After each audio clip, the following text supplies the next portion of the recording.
ಎಲ್ರಿಗೂ ನಮಸ್ಕಾರ. Welcome to our channel. ಇವತ್ತು ನಾನು ಈ ವಿಡಿಯೋದಲ್ಲಿ ಒಂದು ಹೆಲ್ದಿ ಆಗಿರೋ ಸ್ನ್ಯಾಕ್ ರೆಸಿಪಿನ ತೋರಿಸ್ತಿದ್ದೀನಿ. ಅದೇನು ಹೇಗೆ ಮಾಡೋದು ನೋಡ್ಕೊಂಬರೋಣ ಬನ್ನಿ.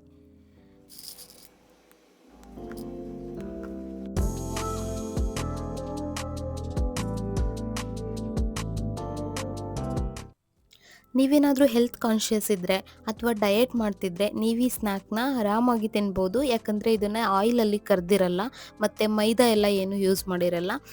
ಈ ನಿಪ್ಪಟ್ಟನ್ನ ನೀವು ಎಷ್ಟು ದಿನ ಬೇಕಾದರೂ ಸ್ಟೋರ್ ಮಾಡಿ ಇಟ್ಕೊಂಡು ತಿನ್ಬೋದು. ತುಂಬ ಹೆಲ್ದಿ ಆಗಿರೋದು ಹೆಸರು ಬೇಳೆಯಿಂದ ಮಾಡಿರ್ತೀವಿ.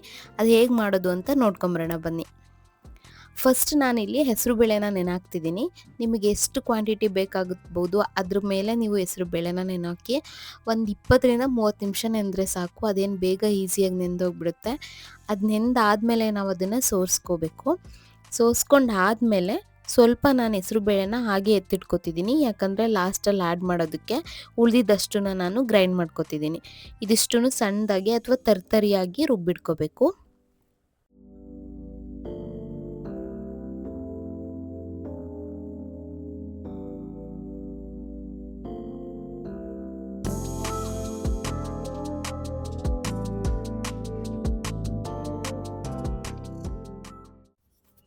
ರುಬ್ಬಿರೋವಂಥ ಮಿಶ್ರಣನ ಒಂದು ಬೌಲ್ಗೆ ಟ್ರಾನ್ಸ್ಫರ್ ಮಾಡಿ ಅದಕ್ಕೆ ನಾವು ಒಂದು ಸ್ವಲ್ಪ ಅಕ್ಕಿ ಹಿಟ್ಟು ಹಾಕ್ತಿದ್ದೀನಿ. ಯಾಕಂದರೆ ಸ್ವಲ್ಪ ಕ್ರಿಸ್ಪಿಯಾಗಿ ಬರಲಿ ಅಂತ ಅಕ್ಕಿ ಹಿಟ್ಟು. ಅದಾದಮೇಲೆ ನಾನಿಲ್ಲಿ ಮೈದಾ ಯೂಸ್ ಮಾಡ್ತಿಲ್ಲ, ವೀಟ್ ಫ್ಲೋರು ಗೋಧಿ ಹಿಟ್ಟು ಹಾಕ್ತಿದ್ದೀನಿ.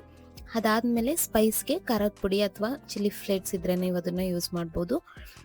ಅದಾದಮೇಲೆ ಉಪ್ಪು ಮತ್ತು ಸ್ವಲ್ಪ ಕರಿಬೇವಿನ ಸೊಪ್ಪು ಒಣಗಿರೋದು ಅಥವಾ ಹಸಿದು ಯಾವುದಿದ್ರೂ ಅಷ್ಟೇ ಸ್ವಲ್ಪ ಸಣ್ಣದಾಗಿ ಪುಡಿ ಮಾಡಿಬಿಟ್ಟು ಇದಕ್ಕೆ ಆ್ಯಡ್ ಮಾಡ್ಬೋದು. ಅದಾದಮೇಲೆ ಸ್ವಲ್ಪ ಕ್ರಿಸ್ಪಿನೆಸ್ ಬರಲಿ ಅಂದ್ಬಿಟ್ಟು ನಾನು ಆಯಿಲ್ನ ಬಿಸಿ ಮಾಡಿಕೊಂಡು ಅದನ್ನು ಇದಕ್ಕೆ ಹಾಕಿ ಮಿಕ್ಸ್ ಮಾಡ್ತಿದ್ದೀನಿ. ನಾನು ಆವಾಗಲೇ ಎತ್ತಿಟ್ಕೊಂಡಿದ್ನಲ್ವ ಹೆಸರು ಬೇಳೆ ಅದನ್ನು ಹಾಕ್ತಿದ್ದೀನಿ ಮತ್ತು ಸ್ವಲ್ಪ ಜೀರಿಗೆ ಹಾಕ್ತಿದ್ದೀನಿ.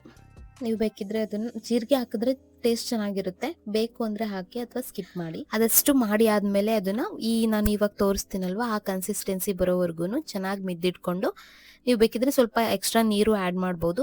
ಮಿದ್ದಿಟ್ಕೊಂಡು ಸ್ವಲ್ಪ ಹೊತ್ತು ನೆನೆಯೋದಕ್ಕೆ ಬಿಡಬೇಕು.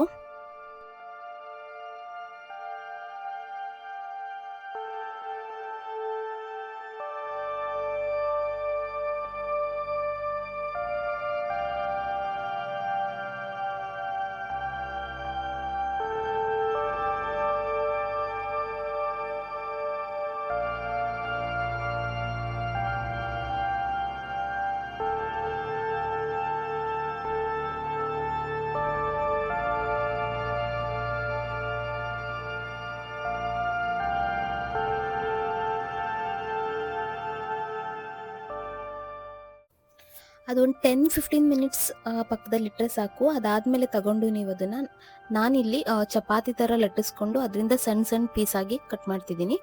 ನಿಮ್ಮ ಮನೆಯಲ್ಲೇ ಯಾವುದಾದ್ರೂ ಸಣ್ಣ ರೌಂಡ್ ಶೇಪಲ್ಲಿ ಇರುತ್ತಲ್ವ ಅದರಲ್ಲೇ ಕಟ್ ಮಾಡ್ಬೋದು. ನಾನಿಲ್ಲಿ ಒಂದು ಸಾಲ್ಟ್ ಬಾಕ್ಸ್ ಇತ್ತಲ್ವ ಅದರಲ್ಲಿ ಕಟ್ ಮಾಡ್ತಿದ್ದೀನಿ.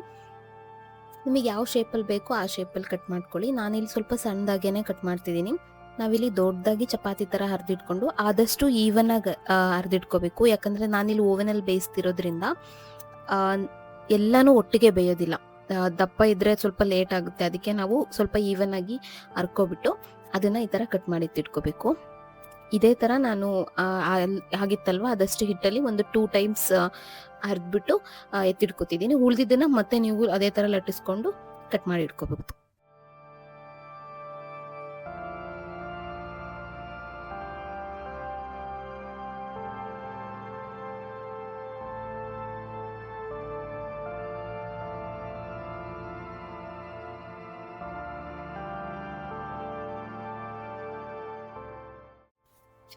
ನೆಕ್ಸ್ಟ್ ಅದೆಲ್ಲ ಕಟ್ ಮಾಡಿ ಆದಮೇಲೆ ನಾನಿಲ್ಲಿ ಓವನಲ್ಲಿ ಬೇಯಿಸ್ತಿರೋದ್ರಿಂದ ಅದೇನು ಪ್ಲೇಟ್ ಇದೆ ಅದ್ರ ಮೇಲೆ ಬಟರ್ ಪೇಪರ್ ಹಾಕ್ತಿದ್ದೀನಿ. ಅದು ಹಾಕ್ದೇನೂ ಕೂಡ ಇಡ್ಬೋದು, ಏನು ಪ್ರಾಬ್ಲಮ್ ಇಲ್ಲ. ನಾನು ಅದಕ್ಕೆ ಸ್ಟಿಕ್ ಆಗಬಾರ್ದು ಅಂದ್ಬಿಟ್ಟು ಈ ಥರ ಹಾಕ್ತಿದ್ದೀನಿ. ಇದು ಹಾಕಿ ನೀಟಾಗಿ ಒಂದು ಕಡೆಯಿಂದ ನಾವು ಜೋಡಿಸ್ಬಿಟ್ಟು ಓವನಲ್ಲಿ ಆಲ್ಮೋಸ್ಟ್ ಒಂದು 180 ಡಿಗ್ರಿ ಸೆಲ್ಸಿಯಸ್ಸಲ್ಲಿ ಒಂದು 25 ಮಿನಿಟ್ಸ್ ಇಟ್ಟರೆ ಸಾಕು. ಅದು ಡಿಪೆಂಡ್ಸ್ ನೀವು ಎಷ್ಟು ದಪ್ಪ ಹರಿದಿರ್ತೀರಾ ಅನ್ನೋದ್ರ ಮೇಲೆ ಡಿಪೆಂಡ್ ಆಗುತ್ತೆ. ಒಂದು 20 ಮಿನಿಟ್ಸ್ ಆದಮೇಲೆ ನೋಡಿ ನಿಮಗೆ ಬೆಂದಿದೆ ಅಂತ ಅನಿಸಿದ್ರೆ ಅದನ್ನು ತೆಗೀರಿ. ಇಲ್ಲಾಂದರೆ ಇನ್ನೂ ಒಂದು 10 ಮಿನಿಟ್ಸ್ ಇಟ್ಟು ಬೇಯಿಸ್ಕೊಳ್ಳಿ. ಇದನ್ನು ನೀವು ಓವನಲ್ಲೇ ಮಾಡಬೇಕು ಅಂತ ಏನಿಲ್ಲ, ಎಣ್ಣೆಲಿ ಕೂಡ ಕರಿಬೋದು. ನಿಮಗೆ ಏನು ಕನ್ವಿನಿಯನ್ಸ್ ಅನಿಸುತ್ತೆ ಆ ಥರ ಮಾಡಿ. ಎಣ್ಣೆಲಿ ಕರಿಯೋದ್ರಿಂದ ಇನ್ನೂ ಟೇಸ್ಟ್ ಚೆನ್ನಾಗಿರುತ್ತೆ. ನಾನು ಆಯಿಲ್ ಜಾಸ್ತಿ ಯೂಸ್ ಮಾಡೋದು ಬೇಡ ಅಂತ ಓವನಲ್ಲಿ ಇಡ್ತಿದ್ದೀನಿ ಅಷ್ಟೇ. ಇದಕ್ಕೆ ನಾವು ಜಾಸ್ತಿ ಆಯಿಲ್ ಯೂಸ್ ಮಾಡಿಲ್ಲ, ಆಯಿಲಲ್ಲಿ ಕರ್ದಿಲ್ಲದೆ ಇರೋದ್ರಿಂದ ಇದೊಂಥರ ಸ್ನ್ಯಾಕ್ ತುಂಬ ಚೆನ್ನಾಗಿರುತ್ತೆ, ಟೇಸ್ಟಿಯಾಗಿರುತ್ತೆ ಮತ್ತು ಹೆಲ್ದಿನೂ ಹೌದು. ನೀವು ಇದನ್ನು ತುಂಬ ದಿನ ಸ್ಟೋರ್ ಮಾಡಿ ಇಟ್ಕೋಬೋದು. ಈ ವಿಡಿಯೋ ನಿಮ್ಗೆ ಇಷ್ಟ ಆಗಿತ್ತು ಅಂತ ಭಾವಿಸ್ತೀನಿ. ಇದೇ ಥರದ ಹೆಲ್ದಿಯಾಗಿರೋ ರೆಸಿಪಿಗೋಸ್ಕರ ನಮ್ಮ ಚಾನಲ್ನ ಸಬ್ಸ್ಕ್ರೈಬ್ ಮಾಡ್ಕೊಳ್ಳಿ. ಈ ವಿಡಿಯೋ ನಿಮ್ಗೆ ಇಷ್ಟ ಆಗಿತ್ತು ಅಂದರೆ ಈ ವಿಡಿಯೋಗೊಂದು ಲೈಕ್ ಮಾಡಿ, ನಿಮ್ಮ ಅಭಿಪ್ರಾಯನ ಕಮೆಂಟ್ ಮೂಲಕ ತಿಳಿಸಿ. Thank you. ಧನ್ಯವಾದಗಳು.